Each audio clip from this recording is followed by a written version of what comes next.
नमस्कार दोस्तों, कैसे हैं आप लोग। आज हम बात करेंगे सिंधु घाटी सभ्यता के संदर्भ में।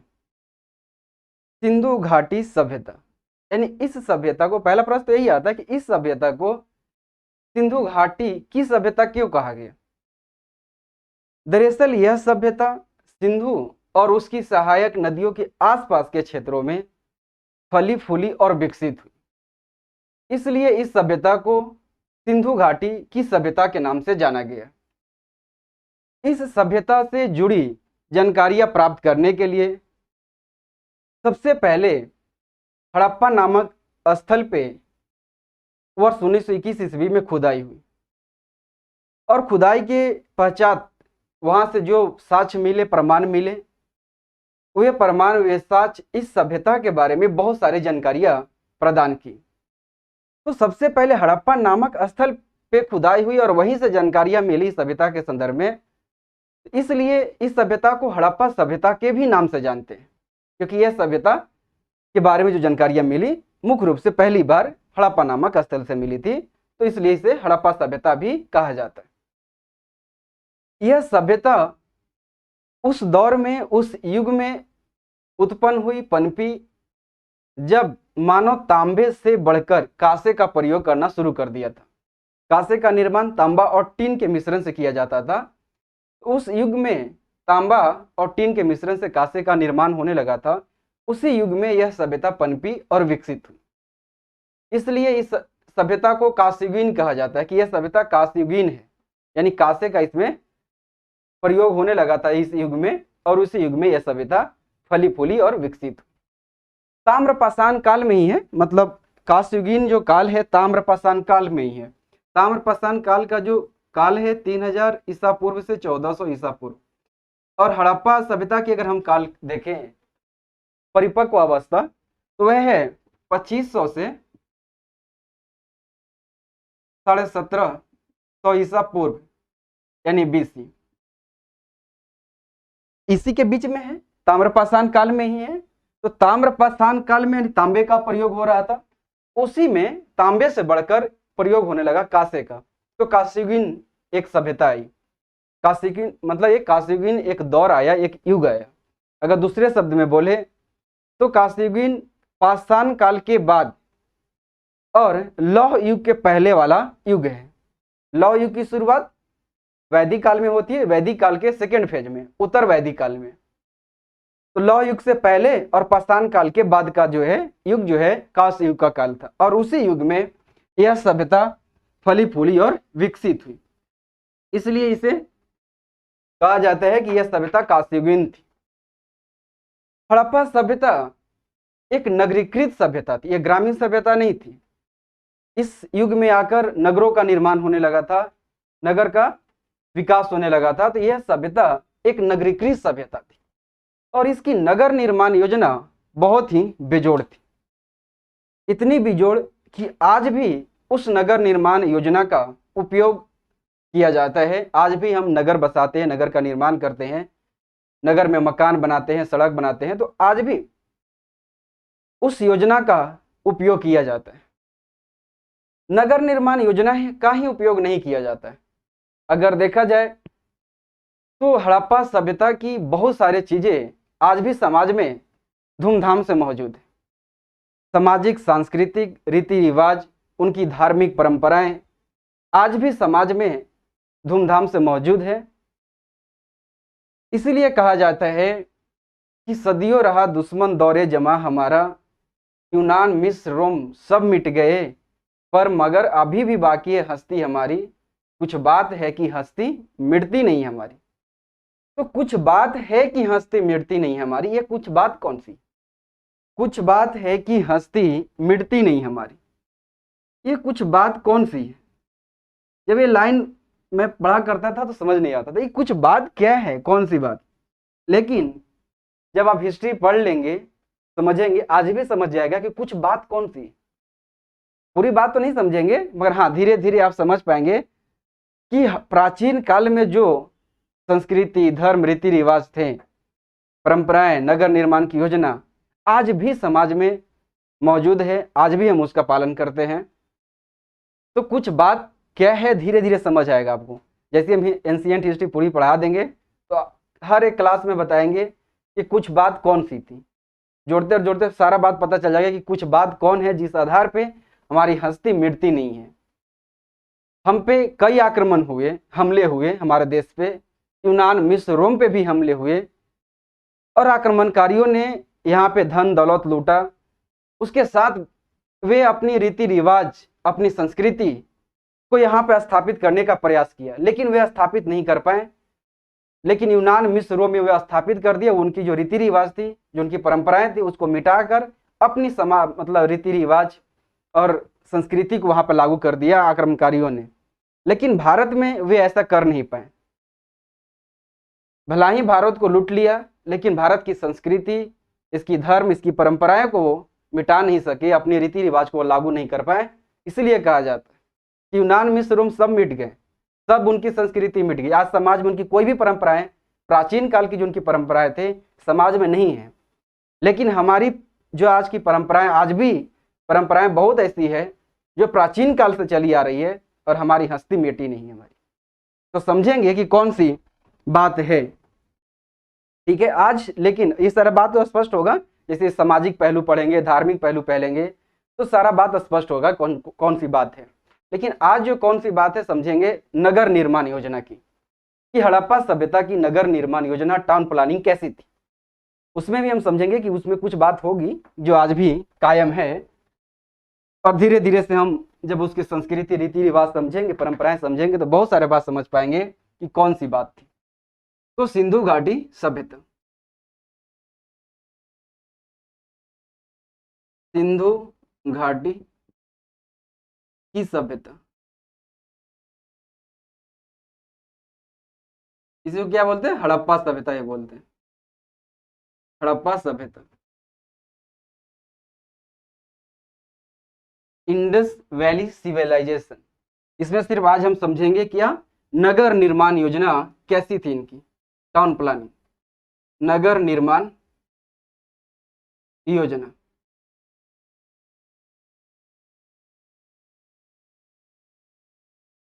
नगर निर्माण योजना की अगर हम बात करें तो नगरों का विभाजन सामान्यतः दो भागों में होता था, पूर्वी और पश्चिमी भाग में। नगर का विभाजन दो भागों में होता था, पूर्वी और पश्चिमी भाग में। पूर्वी भाग और पश्चिमी भाग। पूर्वी भाग को निचला शहर के नाम से जाना जाता था, निचला शहर। जबकि पश्चिमी भाग को गाढ़ी या दुर्ग के नाम से जाना जाता था, गाढ़ी या दुर्ग।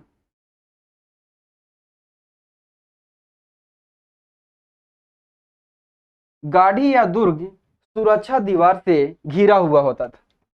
गाढ़ी या दुर्ग जो होता था वो सुरक्षा दीवार से घिरा हुआ होता था। ये जो है गाढ़ी दुर्ग सुरक्षा दीवार यानी किले से घिरा हुआ था, सुरक्षा दीवार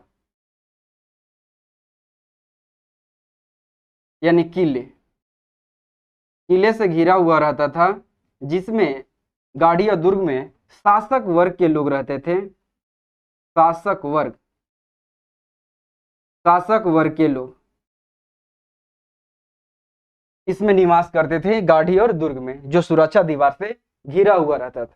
लेकिन निचला शहर सुरक्षा दीवार से घिरा हुआ नहीं रहता था और इसमें समान जन के लोग रहते थे, समान वर्ग, समान जन निवास करते थे, समान जन निवास करते थे निचला शहर में, जो सुरक्षा दीवार से घिरा हुआ नहीं रहता था। लेकिन गाढ़ी दुर्ग सुरक्षा दीवार से घिरा रहता था, जिसमें शासक वर्ग के लोग रहते थे।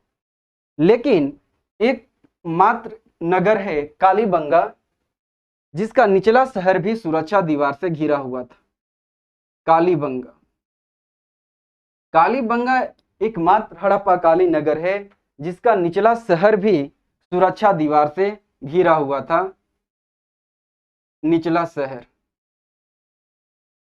पूछ सकता है एग्जाम में कि कौन सा नगर था जिसका निचला शहर भी सुरक्षा दीवार से घिरा हुआ था, तो कालीबंगा। जो भी केवल एकमात्र नगर ऐसे हो जाता कि केवल पहली बार, इस सारे एग्जाम में ज़्यादा पूछने की संभावना होती है, उसका महत्वपूर्ण हो जाते हैं। जो प्रायः है उससे ज़्यादा प्रश्न न पूछ के ज़्यादा जो यूनिक हो जाता है, जैसे केवल, पहली बार, यूनिक हो जाता है, यूनिक चीज एग्जाम में ज़्यादा पूछा जाता है। तो एकमात्र नगर कौन था? कालीबंगा, जिसका निचला सर भी सुरक्षा दीवार से घिरा हुआ था। नगरों का विभाजन सामान्यतः दो भागों में ही होता था, पूर्वी और पश्चिमी भाग। लेकिन धौलावीरा एकमात्र ऐसा नगर था जिसका विभाजन 3 भागों में था। वहां दक्षिण में भी आवास बने हुए थे। तो धौलावीरा नगर का विभाजन 3 भागों में था। धौलावीरा धौलावीरा 3 भागों में यहाँ नगर का विभाजन था। तो ये भी एग्जाम में कई बार पूछा हुआ है कि कौन ऐसा हड़प्पाकालीन नगर था जहां नगरों का विभाजन 3 भागों में था। तो वह नगर था धौलावीरा, जहां नगरों का विभाजन 3 भागों में दिखाई देता है। ये थी नगर मतलब नगर कैसे वहां पे बने थे।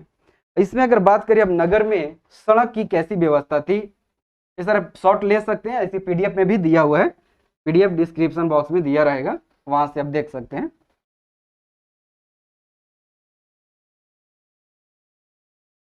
अब हम बात करें नगर में सड़क कैसे थे। सड़क पर अगर बात करें, सड़क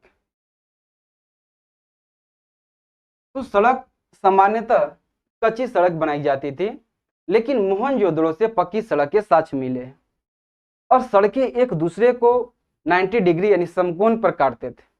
तो सामान्यतः यानी प्रायः जो सड़कें थे किसी से बनी होती थी, कच्ची बनी होती थी। तो प्रायः सड़कें क्या थी? कच्ची थी। लेकिन पक्की सड़क के साक्ष्य मोहनजोदड़ो से मिले। पक्की सड़क के साक्ष्य कहां से मिले हैं? मोहनजोदड़ो से। मोहनजोदड़ो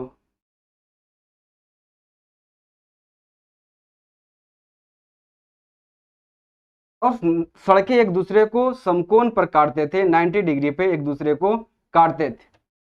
तो सड़कें एक दूसरे को समकोण पर काटते थे।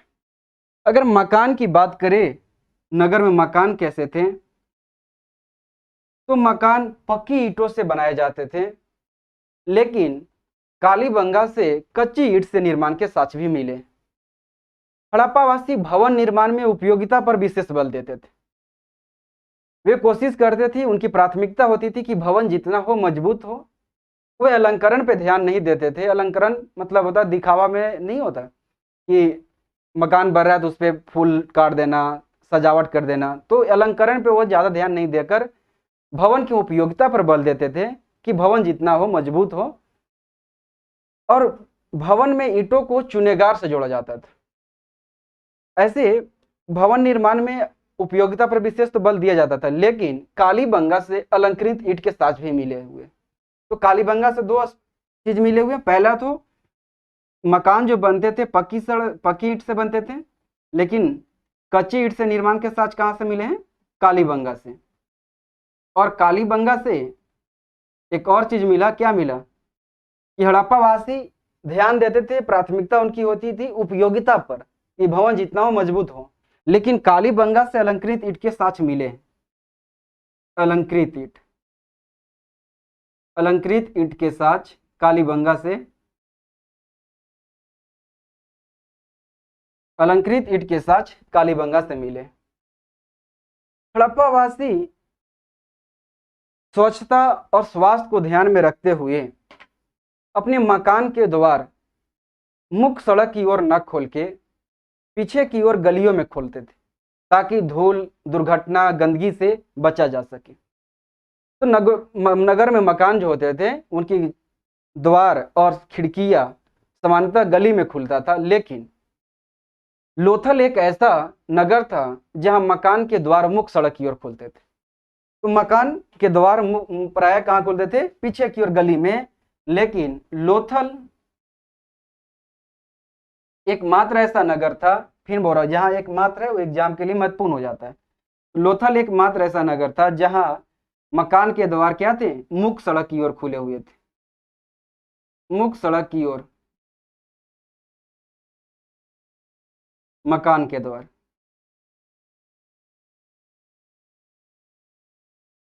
बाकी अन्य नगर में मकान के द्वार पीछे की ओर गलियों में खोलते थे, लेकिन लोथल में मुख्य सड़क की ओर खुला करता था। यही मकान नगर में मकान कैसे बने हुए थे? अगर अब मकान बना तो उसमें उन लोग जल का भी उपयोग करते होंगे, स्नान भी करते होंगे, अन्य चीज के लिए प्रयोग करते होंगे जल का। तो जल निकासी की कैसी व्यवस्था थी हड़प्पा सभ्यता में? तो अगर हम बात करें जल निकासी कैसे थी, जल निकासी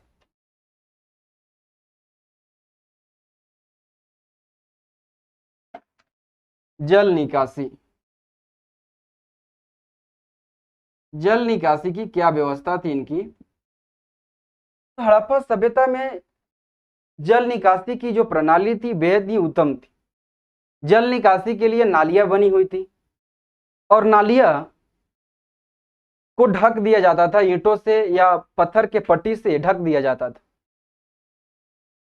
और नालियों को पेयजल जहां स्रोत था उस स्रोत से दूर बनाया जाता था। और वहां जहां जिस जगह पे नालियां ज्यादा ढलान होती थी वहां पे नालियों को सीढ़ीदार बनाया जाता था ताकि पानी के वेग कम हो जाए और मिट्टी का कटाव ना हो।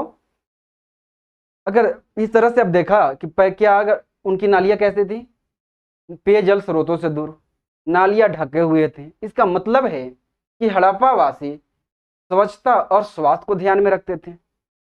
तब तो नाली को ढक देते थे, जैसे आज हम नाली को क्यों ढकते हैं? गंदगी से बचने के लिए। तो इसका मतलब स्वच्छता को ध्यान में रख के करते हैं। तो वैसा ही हड़प्पा वासी जो नली को ढके थे, इसका मतलब है कि वो स्वच्छता और स्वास्थ्य को प्राथमिकता में रखते थे। तो हड़प्पा सभ्यता के लोगों ने हड़प्पा सभ्यता में जितनी स्वच्छता और स्वास्थ्य पर बल दिया गया था, शायद ही किसी कांस्ययुगीन सभ्यता में बल दिया होगा लोगों ने स्वच्छता और स्वास्थ्य पे। कांस्ययुगीन सभ्यता मतलब कांस्य युग का जो दौर चल रहा था, पूरे विश्व में चल रहा था, कांस्य का प्रयोग हो रहा था। उस समय बहुत सारी सभ्यता विश्व में मौजूद थी। तो जितना हड़प्पा सभ्यता के लोगों ने स्वच्छता और स्वास्थ्य पर बल दिया था उतना शायद किसी अन्य कांस्ययुगीन सभ्यता में नहीं दिया गया था। तो नालियां कैसी थी? नालियां जल निकासी के लिए नालियां बनी हुई थी और नालियां क्या होती थी? ढकी हुई होती थी और पेयजल स्रोतों से दूर होता था। ये थी इनकी जल निकासी की प्रणाली, जो कि बहुत ही अच्छा है। अब जल संरक्षण की अगर बात करें, इनकी जल संरक्षण की प्रणाली कैसी थी? जल संरक्षण तो हड़प्पा वासी जल संरक्षण पर भी विशेष बल देते थे, विशेषकर जहां वर्षा की कमी और भूमिगत जल उपयोग के लायक नहीं होता था, वहां पे हड़प्पा वासी जल संरक्षण पे विशेष बल देते थे। धौलावीरा में जल संरक्षण के लिए विभिन्न जलाशयों का निर्माण किया गया था ताकि वर्षा के समय जल को संग्रहण कर उसकी पूर्ति, मतलब जल होगा, वर्षा होगी तो वर्षा जलाशय बनाएंगे तो वर्षा के पानी वहां पे जमा होगा तो अपनी आवश्यकता की जो पूर्ति आवश्यकता है जल की, उस आवश्यकता की पूर्ति होगी। इस उद्देश्य से धौलावीरा में विभिन्न जलाशयों का निर्माण किया गया था। अब देखा जाए कि जल निकासी की उनकी प्रणाली और जल संरक्षण की प्रणाली वर्तमान में भी प्रासंगिक है कि नहीं? प्रासंगिक है। आज भी हम जल निकासी के लिए नालियां बनाते हैं, ढके रहते हैं। जल संरक्षण के लिए भी आज हम बहुत प्रयास कर रहे हैं, जल को बचाने के लिए मुहिम कितनी चल रहे हैं, कितने अभियान चल रहे हैं। व्यक्तिगत स्तर पे भी लोग जल का दुरुपयोग करने से बचते हैं। आप भी कोशिश करते ही होंगे कि जल का दुरुपयोग ना करें, जितना हो सके, जितना आवश्यकता उसका उपयोग किया जाए। पानी कोई गिराता है तो लोग बोलते भी है कि इतना क्यों बर्बाद करना पानी को। तो जल संरक्षण के लिए आज हम भी प्रयास कर रहे हैं। अगर सरकारी प्रयास देखें तो आज सरकार की जो योजना है, अभियान है catch the rain, catch the rain वर्षा के जल को रोकने के लिए है, जिसमें कहा गया कि जहां भी हो, जैसे भी हो, वर्षा के जल को रोको। वर्षा जब होती है तो जहां तहां पानी फैल जाते हैं, बर्बाद हो जाते हैं, उससे अच्छा है कि उसको रोकने के लिए हम जलाशय बनाएं, गड्ढा खोदे, पोखरा बना दें ताकि पानी उसमें जमा हो और उसका उपयोग किया जाए। और एक जगह जाएंगे, अगर उपयोग भी होगा और नीचे भी जाएगा जमीन के अंदर, तो भूमिगत जल का स्तर भी बढ़ेगा और जो घर में चापाकल लगे हैं, मोटर लगे हैं, वो अच्छा से काम कर पाएंगे, अच्छा से पानी दे पाएंगे। तो कैच द रेन सरकार की आज बढ़िया प्रयास है, अभियान है जो कि चल रहा है। अगर गैर प्रयास का हम देखें, गैर सरकारी प्रयास, तो महाराष्ट्र में आमिर खान और उनकी पत्नी किरण की द्वारा जो प्रयास किया जा रहा है बहुत ही सराहनीय है। उनकी एक कार्यक्रम वो चला रहे हैं, पानी फाउंडेशन, जो कि गैर सरकारी प्रयास है, खुद उतना प्रयास कर रहे हैं, लेके लोगों को चल रहे हैं और जल संरक्षण के लिए, जहां महाराष्ट्र के क्षेत्र में जल की कमी होती है वहां पे जल को रोकने, संरक्षण के लिए बहुत अच्छा काम कर रहे हैं। तो आज भी हम जल संरक्षण के लिए बहुत काम कर रहे हैं, हर कोई काम कर रहा है। तो आज भी प्रासंगिक है हड़प्पा वासियों की जल निकासी और जल संरक्षण की प्रणाली। तो कहाँ बना था? धौलावीरा में, लिख लीजिएगा कि धौलावीरा में विभिन्न जलाशय का निर्माण किया गया हुआ था। इसलिए जल वर्षा के पानी को रोकने के लिए, कि वर्षा के पानी को इकट्ठा किया जाए और उसका उपयोग किया जाए। मोहनजोदड़ो में एक स्नानागार का निर्माण हुआ था। स्नानागार जो कि नगर में ही थे, सार्वजनिक एक स्नान कुंड बोलिए, स्नानागार बोलिए, स्नानागार जो कि मोहनजोदड़ो से मिला हुआ है। स्नानागार मोहनजोदड़ो में था, स्नानागार मोहनजोदड़ो। यह स्नानागार ऐसा माना जाता है कि ये धार्मिक स्नान के लिए था, यानी धार्मिक उत्सव पे लोग वहां पे स्नान करने जाते थे। स्नानागार की अगर लंबाई चौड़ाई की बात करें, इस एग्जाम के लिए यही इंपॉर्टेंट है कि है कहाँ, तो मोहनजोदड़ो में था। स्नानागार मान लीजिए थी, इसकी अगर लंबाई था 11.88 मीटर, इसकी चौड़ाई था 7.01 मीटर और इसकी गहराई था 2.43 मीटर। और यह स्नानागार में दोनों तरफ से, इधर से भी और इधर से भी, उतरने के लिए सीढ़ियां बना हुआ था। इस बीच में तालाब होता था जिसमें नहाते थे लोग, और किनारे और सीढ़ियां बनी हुई थी। आप देख सकते भी है स्नानागार। अगर मोहनजोदड़ो फिल्म देखे हैं कि नहीं देखे हैं तो आज देख लीजिए, ठीक है। जितना बार कई बार उपयोग करूंगा उसमें से बहुत सारा चीज बताएंगे कि मोहनजोदड़ो जो फिल्म है अच्छा प्रयास किया हुआ है, हड़प्पा सभ्यता के पर ही केंद्रित है, उसी पर बना हुआ फिल्म है। तो देखिए अच्छा मूवी है, बहुत कोशिश किया हुआ उसमें कि हर चीज दिखाने का प्रयास किया हुआ उसमें स्नानागार भी दिखाया हुआ है, स्नान कुंड देखिएगा। अब जरूर देख लीजिएगा, क्योंकि बहुत सारे हम आज ही नहीं कई अगला पार्ट में आएंगे तो उसकी धार्मिक और सामाजिक जीवन पढ़ाएंगे, उसके व्यापार समझाएंगे, तो उसमें भी मोहनजोदड़ो का जो फिल्म है उसमें सारा दिखाया हुआ है। तो देख लेंगे तो इसको पढ़ना आसान हो जाएगा, याद रहेगा बहुत चीज, ठीक है। देख सकते हैं उसमें भी दिखाया हुआ है। दोनों तरफ से सीढ़ियां उतरना होता था, इसमें आके स्नान लोग करते थे। और इस साइड में एक कमरा बना हुआ होता था जिसमें लोग कपड़ा बदलते थे, ठीक है। और यहाँ पे कपड़ा बदलते थे, कपड़ा एक कमरा बना हुआ रहता था। अगर देखा जाए तो यह संरचना क्या वर्तमान में किसी भी धार्मिक समारोह के लिए महत्वपूर्ण है कि नहीं? आज भी किसी धार्मिक समारोह पे लोग एक विशेष स्थान पे जाते हैं स्नान करने, और वहां पर भी ऐसी स्ट्रक्चर बना हुआ रहता है कि स्नान के लिए एक तालाब बना हुआ है, उसमें लोग जाके नहा रहे हैं, धार्मिक पूजा कर रहे हैं, आज भी है। तो यह स्नानागार था मोहनजोदड़ो में, और कमरे बने हुए थे कपड़ा बदलने के लिए। अब हम बात करें इस विस्तार कितना था, कैसा था, कहाँ था। तो हड़प्पा सभ्यता की भौगोलिक विस्तार की अगर बात करें तो यह उत्तर से दक्षिण में 1100 किलोमीटर की दूरी में फैला हुआ था। पूर्व से पश्चिम इसका विस्तार लगभग 1600 किलोमीटर था। इसका सबसे पूर्वी पूरा स्थल है आलमगीरपुर, जो कि मेरठ जिला में उत्तर प्रदेश के। सबसे उत्तरी स्थल है मांडा, चिनाव नदी के तट पे है, जम्मू कश्मीर में है। दक्षिणी में है दैमाबाद, जो कि महाराष्ट्र में है, अहमदनगर जिला में।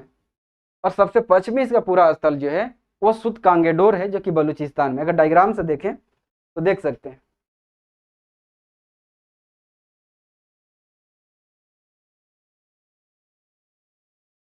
तो ये इसका डायग्राम से देख लीजिए, ये पूर्वी हो गया भाग, ये पश्चिमी, ये उत्तरी और ये दक्षिणी, यही है ना। डायग्राम से बनाए होगा ना, ईस्ट इसको वेस्ट बोलते हैं, इसको नॉर्थ और इसको साउथ। तो ये बता रहे थे कि सबसे इसका उत्तरी और दक्षिणी विस्तार कितना बताए, 1100 किलोमीटर।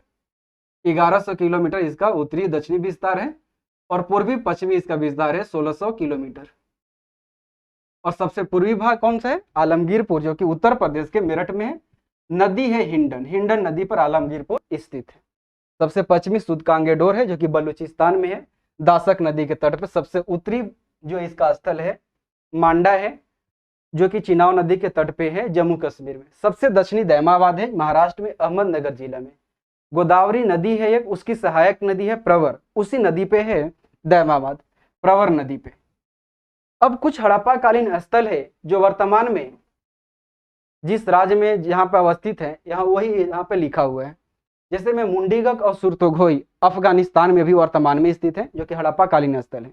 एग्जाम में पूछा जाता है कि हड़प्पा कालीन स्थल सुरतोघोई कहाँ है वर्तमान में स्थित, तो अफगानिस्तान में। इस तरह से बहुत सारा प्रश्न पूछा जाता है। तो वही एग्जाम के लिए जितना भी बोर्ड पर दिख रहा है ना, बहुत महत्वपूर्ण है, हर एग्जाम में पूछा जाता है। ठीक है, कौन सी नदी पर है, कहाँ अभी वर्तमान में स्थित है। ये कई जगह, 2-3 जगह एग्जाम में पूछा हुआ सुरतोघोई का। सुरतोघोई कहाँ है अभी वर्तमान में? सुरतोघोई अफगानिस्तान में है। सिंध में मोहनजोदड़ो, चनहुद्रो और कोटदीजी सिंध में, सिंध पाकिस्तान का एक प्रांत है। कालीबंगा भी राजस्थान में है। पंजाब में 2 है, देखिए, पंजाब में पश्चिमी पंजाब और पूर्वी पंजाब। पश्चिमी पंजाब में हड़प्पा है, पश्चिमी पंजाब अब पाकिस्तान का हिस्सा हो चुका है। ठीक है, ये पूछा गया है एग्जाम में कि कौन सा हड़प्पा कालीन स्थल अब पाकिस्तान में है। तो हड़प्पा जो है अब पाकिस्तान में है, पाकिस्तान में। तो कौन सा हड़प्पा कालीन स्थल अब पाकिस्तान में है? तो हड़प्पा, जो कि पश्चिमी पंजाब का हिस्सा था, अब पाकिस्तान का हिस्सा हो चुका है। पंजाब, पूर्वी पंजाब में अगर देखें, जो कि पूर्वी पंजाब भारत में है, पूर्वी पंजाब भारत। ठीक है, रोपड़, बारा और संघोल। उत्तर प्रदेश में है 3 स्थल, आलमगीरपुर, हुलास और मांडी। देखिए यहाँ पे है मांडी, ठीक है, यहाँ पर है मांडा, कंफ्यूज मत हो जाइएगा। मांडी है उत्तर प्रदेश में, ठीक है, और मांडा है जम्मू कश्मीर में। ठीक है, तो कंफ्यूज होना नहीं है। उसके बाद गुजरात में देखें तो गुजरात का कच्छ में और काठियावाड़ में, कच्छ में है देसलपुर, सुरकोटदा और धौलावीरा, और गुजरात के काठियावाड़ा में लोथल और रंगपुर है। तो काठियावाड़ा में लोथल और रंगपुर, और कच्छ में यानी गुजरात के कच्छ जिला में है देसलपुर, सुरकोटदा और धौलावीरा। धौलावीरा भारत में, देखिए नदी भी याद रखिएगा कौन सी नदी पे है, जैसे मोहनजोदड़ो, चनहुद्रो, कोटदीजी कौन सी नदी पे, ऐसा ये प्रश्न पूछता है। तो ये है सिंधु नदी पे, ऐसे मैं लिखा नहीं, ऐसे पीडीएफ में लिखा हुआ है, वहां देख लीजिएगा। ठीक है, पीडीएफ में भी सारा लिखा हुआ है, पीडीएफ में देख लीजिएगा। जैसे कालीबंगा है तो घग्गर नदी पे है, इस तरह से। जैसे हड़प्पा है, इसके साथ कौन सी नदी पे है ये सब देख लीजिएगा। रोपड़ कौन से है? रोपड़ सतलज नदी पे है। लोथल कहाँ पे है? गुजरात में, भी एग्जाम में कई जगह पूछा हुआ। और लोथल किस नदी पे है? भोगवा नदी पे है। इस तरह से नदी भी याद रखिएगा। ठीक है, हरियाणा में क्या बोल रहे थे हम? धौलावीरा पे बात कर रहे थे। धौलावीरा जो है भारत में हड़प्पा कालीन स्थल में दूसरा सबसे बड़ा है, और नंबर 1 पे है राखीगढ़ी। राखीगढ़ी है हरियाणा में, हरियाणा के हिसार जिला में है राखीगढ़ी। और राखीगढ़ी जो है भारत में सबसे बड़ा हड़प्पा कालीन स्थल है, नंबर 1 पे। ऐसे हड़प्पा कालीन स्थल में सबसे बड़ा जो स्थल है वो है मोहनजोदड़ो, मोहनजोदड़ो। लेकिन भारत में अगर लगा दे प्रश्न, ऐसे पूछे कि सबसे बड़ा सिंधु घाटी सभ्यता का कौन सा स्थल है, तो मोहनजोदड़ो। लेकिन भारत में पूछ दे कि भारत में सबसे बड़ा हड़प्पा कालीन स्थल कौन सा है, तो वह है राखीगढ़ी, जो कि हरियाणा के हिसार जिला में है, घग्गर नदी के तट पर अवस्थित है। हरियाणा में बनावली, मिताथल और राखीगढ़ी। और धौलावीरा दूसरा है, सबसे बड़ा है भारत में। बलूचिस्तान में है सुदकांगेडोर, सुदकाको, बालाकोट और डाबरकोट। बलूचिस्तान का है, पाकिस्तान में है। ठीक है, इसको जरूर याद कर लीजिएगा, एग्जाम में बहुत पूछते हैं ना। तो आज यहीं पे रखते हैं, और आपको बोल दे रहा हूँ कि मोहनजोदड़ो जो फिल्म है देख लीजिएगा। क्यों देख लीजिएगा? क्योंकि बात सारा स्पष्ट हो जाएगा। और सारा इसके तो आज फर्स्ट पार्ट हुआ, सेकंड पार्ट अब लेके हम आएंगे, जिसमें हम इसकी धार्मिक जीवन हड़प्पावासियों की कैसी थी, उनकी सामाजिक जीवन कैसी थी, उस पर बात करेंगे। उसमें फिल्म का भी हम जिक्र करेंगे, उसमें दिखाया हुआ सारा, तो आपको ज़्यादा समझ आएगा।